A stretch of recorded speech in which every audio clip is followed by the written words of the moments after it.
Hello everyone. आज हम पढ़ेंगे development of hindgut and development of hindgut. उसमें पहला टॉपिक हमारा होगा development of kidney.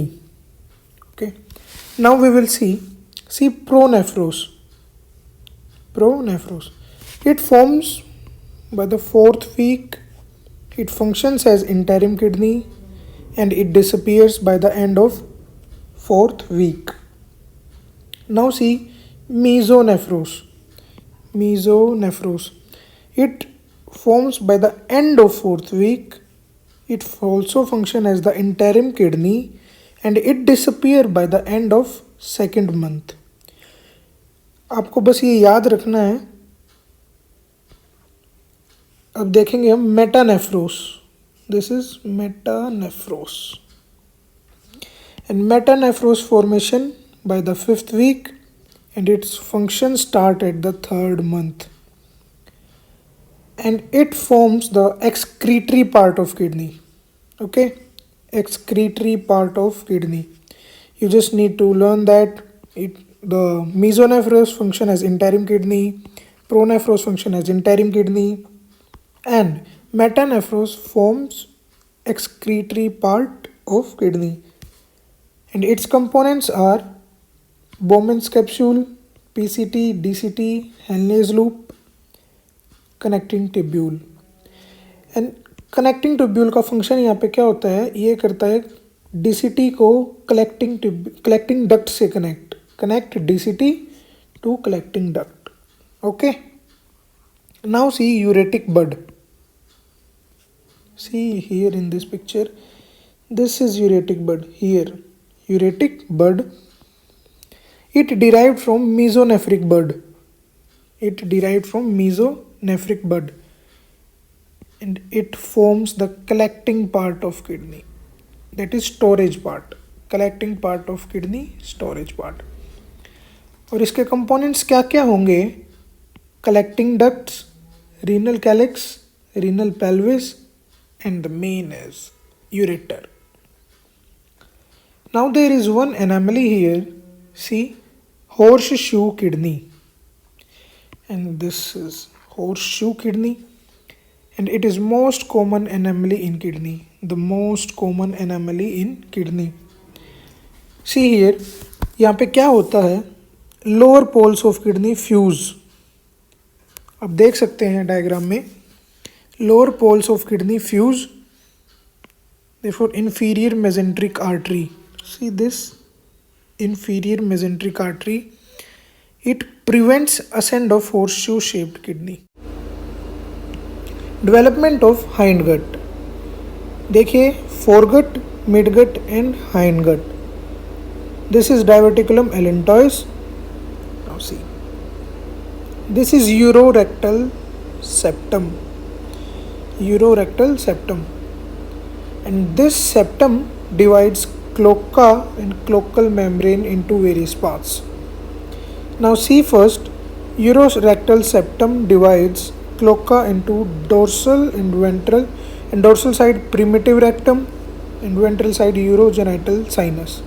See, primitive rectum and ventral side, this is ventral, primitive urogenital sinus. This is dorsal, primitive rectum. And urogenital septum divides cloacal membrane, dorsal side anal membrane and ventral side urogenital membrane. Okay, now see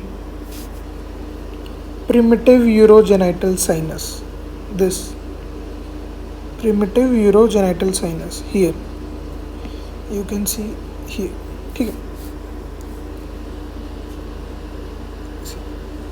primitive urogenital sinus, here see primitive urogenital sinus. अब आप अच्छे से समझ पाएंगे. It divides into two parts, vesico-urethral canal and definitive urogenital sinus.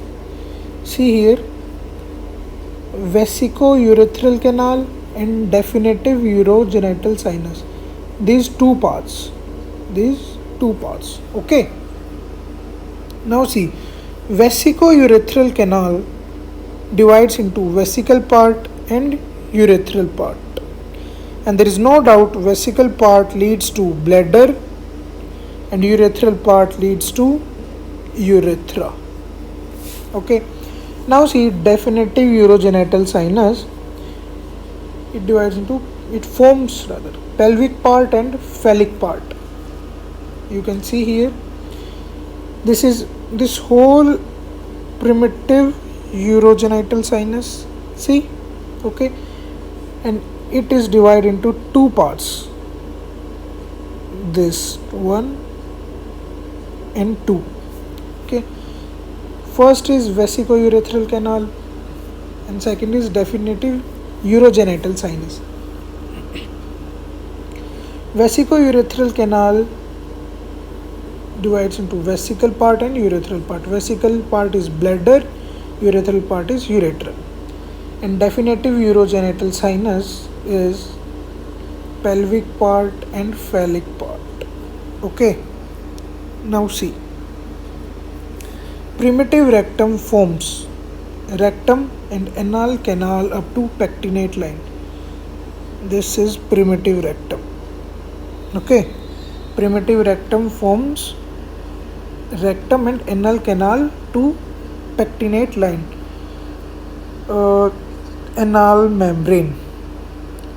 And what is the location of anal membrane? It is at the junction of hindgut and proctadium. Hindgut and proctadium.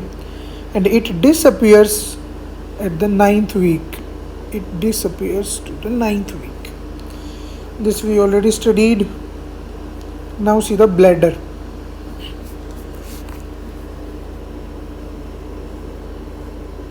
See, this is the trigone of bladder.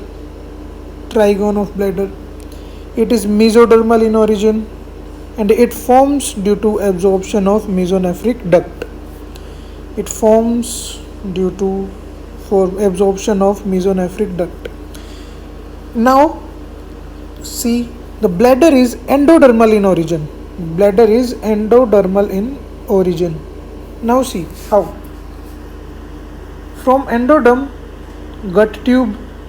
From gut tube, hindgut. From hindgut, cloaca. From cloaca to urogenital sinus. And from urogenital sinus to vesical part of urethral canal to bladder. So in this way, you can see bladder is endodermal in origin. Okay. Now see, allantois. Allantois form urachus. Allantois form urachus, which extends from apex of bladder to umbilicus. Which extends from apex of bladder to umbilicus. Now see, patent urachus. Patent urachus. It forms urachus fistula. That is urine at umbilicus. See, rectum.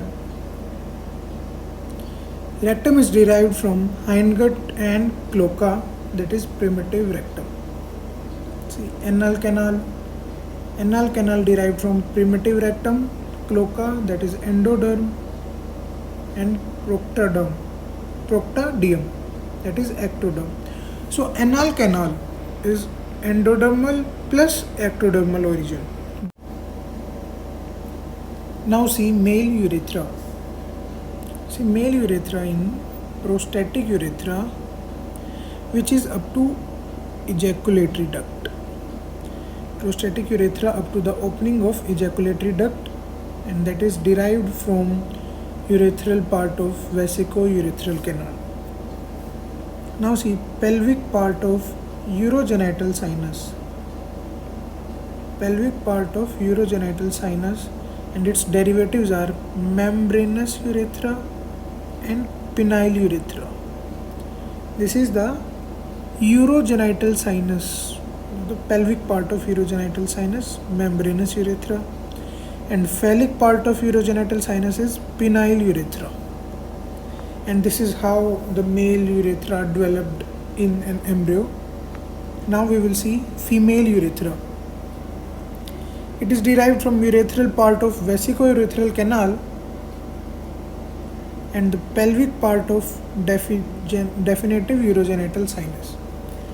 Female urethra derived from urethral part of vesico-urethral canal and pelvic part of definitive urogenital sinus.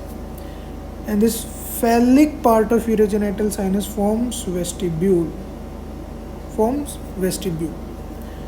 Now here we finish our development of hindgut. Thank you and have a good day.